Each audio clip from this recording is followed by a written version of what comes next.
Gawas sa kapulisan, mga sakop sa City of Talisay Traffic Operations Development Authority, konstituda, gidinarusab nga maka-day off hangtod sa adlaw sa mga minatay.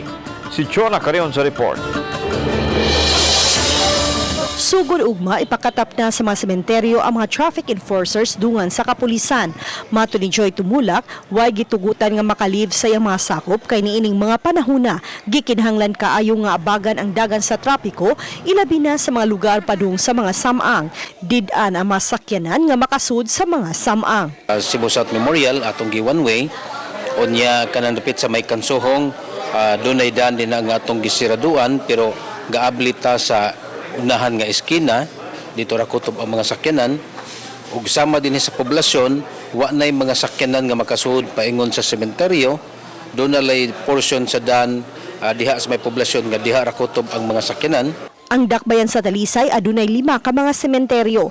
Matag sementeryo usab butangan og police assistance desk. Subling pahimangno sa otoridad sa mga tawo nga moduaw sa mga samang nga gidili ang pagdala og hait nga mga hinagiban, armas de fuego, sound system, gambling paraphernalia.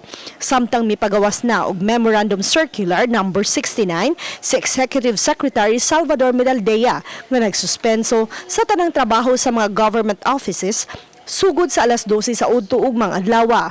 Apan magpaday ang trabaho sa mga ahensya sa kagamhanan nga direktang nagserbisyo sa publiko. Gitugyan na hinuon sa kagamhanan sa pribadong sektor kung kansilahon ba ang ilang mga klase og trabaho. Uban ni Marlon Melgaso, Chona Carion, Balitang Bisdak.